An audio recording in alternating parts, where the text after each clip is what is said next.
In this video, we will cover the inhaled anesthetic in terms of the pharmacokinetics and pharmacodynamics and also the toxicity that can be caused due to the inhaled anesthetics. Volatile anesthetics such as halothane, enflurane, isoflurane, desflurane, sevoflurane have low vapor pressure and high boiling point. That is why they are in liquid form at the room temperature. Meanwhile, gaseous anesthetics such as nitrous oxide have high vapor pressure and low boiling points. Because of that, they are in gaseous form at the room temperature. It is important for us to understand the pharmacokinetic properties of the different types of inhaled anesthetic for the safe and optimum use of this agent. Inhaled anesthetic enter the central nervous system by gaseous diffusions through the alveoli. Therefore, the effects of this anesthetic are dependent on the alveolar concentration. The partial pressure of the inhaled anesthetic and the alveolar ventilation are two important parameters that affect the alveolar concentration of a given anesthetic. The partial pressure or intrinsic concentration is defined as the partial pressure of an inhaled anesthetic compared to the other components such as oxygen and nitrogen. Increasing the intrinsic concentrations of the inhaled anesthetic is therefore directly related to an increase in the blood concentration of anesthetics, and also to the rate at which anesthetic induction can be achieved. Alveolar ventilation also contributes to the equations. The higher the tidal volume and the faster the ventilation rate, the more rapid the anesthetic concentration is going to rise in the blood. An increase in the pulmonary blood flow will increase uptake of anesthetic into the blood. The anesthetic taken up will distribute in all tissues, including the central nervous system. Cerebral blood flow is fraction of the cardiac output, and the anesthetic is freely permeable to cross the blood-brain barrier, so the concentration of anesthetic in the brain is actually closely tracked in the arterial blood. In addition to these two parameters, another factor influencing the transfer of an anesthetic from the lung to the arterial blood is its solubility characteristic. Anesthetics with low solubility such as nitrous oxide are going to have a rapid onset and rapid recovery of the effects. Meanwhile, anesthetics with good blood solubility such as halothane are expected to have a slower rate for onset and recovery. Blood gas partition coefficient is the main factor that determines the rate of induction and recovery of an inhalation anesthetic.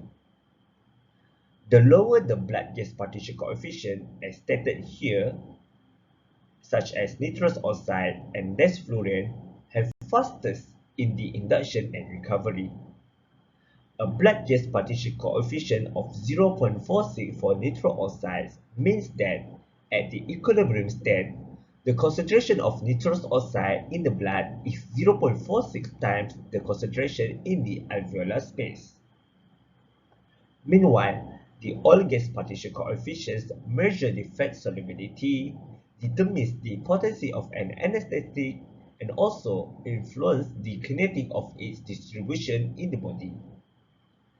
The main effect is that high lipid solubility, such as halothane, delays the recovery from anesthesia.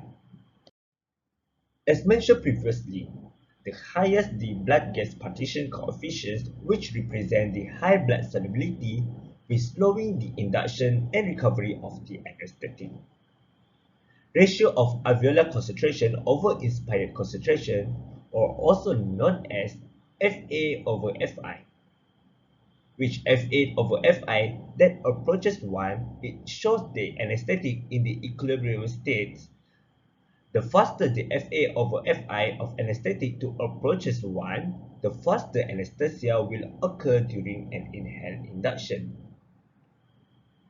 The MAC value or minimum alveolar concentration is actually inverse proportionally to potency. The higher the MAC values, the less potent of the anesthetic, as shown here. During the eliminations, recovery times depend on the rate of eliminations. Anesthetic possess the low blood gas partition coefficient are eliminated faster rates than the more soluble anesthetic. Let's move on in the pharmacodynamics of inhaled anesthetics toward the cerebral effects. The desired effect of the inhaled anesthetic towards the brain is to reduce the intracranial pressure. The reduction of the intracranial pressure will reduce the metabolic activity of the brains, as well as it will reduce the cerebral metabolic rates, which will reduce the blood flow within the brain. Volatile anesthetics such as halothane and fluorine cause cerebral vasodilations. This cerebral vasodilation can increase the cerebral blood flow, which is undesirable, especially toward the brain tumor patients, intracranial hemorrhage patients, and also towards the heat injury patients. However, these cerebral vasodilations are depending on the concentration of anesthetic delivered as shown in the figure here.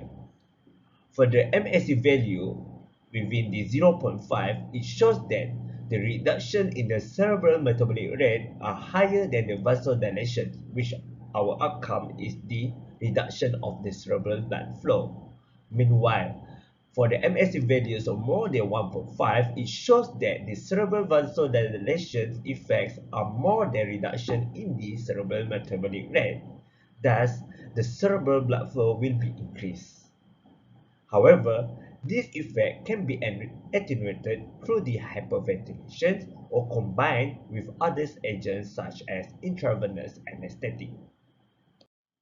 Anesthetic effects of the brain produce four stages of central nervous system depressions, or also known as GUEDEL'S signs. The first stage, which also known as anesthesia stage, the patient will experience both anesthesia and amnesia. And then when increasing the concentration of anesthetic, they will go further to the excitement stage, which the patient will appear delirious, vocalized, but completely amnesic.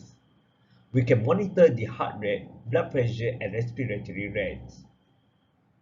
At the stage 3, or also known as surgical anesthesia, this is the state when we want. During this stage, a depth of anesthesia which can be seen due to the changes in the ocular movement, eye reflexes, and the size of the pupil. And the last stage, which will cause the depression of the medulla. This is severe depression of the central nervous system, which will affect in the vasomotor center in the medulla as well as the respiratory center in the brainstem. This stage, the patient are required the circulatory and respiratory support to prevent the death. Let's look at how the inhaled anesthetic affects toward the cardiovascular system. Halothane and enflurane depress the normal cardiac contractility more than other anesthetic. Due to this agent will primarily inhibit or depress the myocardial by reducing the cardiac output. However, these anesthetic agents has little change in the systemic vascular resistance. The combination of the halothane and sympathomimetic drugs such as epinephrine can induce the ventricular arrhythmia. However, this effect is unlikely to be seen through the isoflurane agent desflurane and sevoflurane. This agent may be better choice for patients with impaired myocardial function due to has minimal effect on the cardiac outputs. Nitric oxide can activate the sympathetic nervous system and preserve the cardiac output. The combination with the nitric oxide with more potent volatile anesthetic can minimize the circulatory depression, which by both anesthetic sparing and sympathetic activating actions. Inhaled anesthetic possess a varying degree of bronchodilating properties. Anesthetics such as isoflurane and desflurane will irritate the airway, which will provoke in coughing or breath holding. These isoflurane and desflurane are not compatible to the patient with bronchospasm to induce the anesthesia. Another inhaled anesthetics such as halothane, sevoflurane, and nitrooxide are non-pungent, and it can facilitate induction of anesthesia in patients with bronchospasm safely.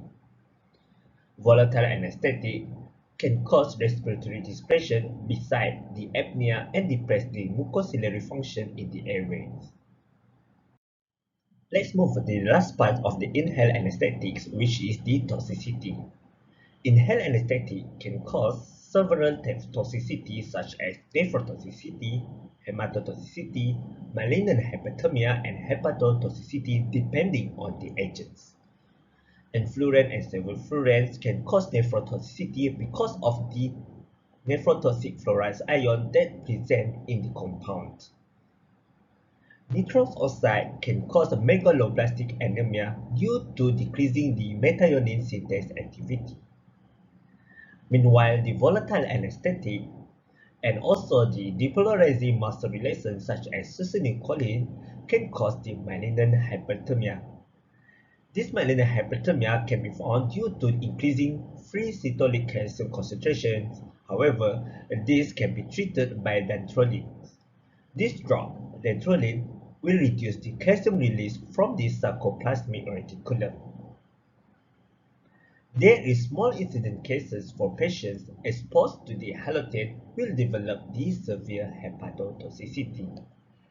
Hepatic dysfunction following surgery most likely caused by hypovolemic shock, infection through blood transfusion, or other surgical stress.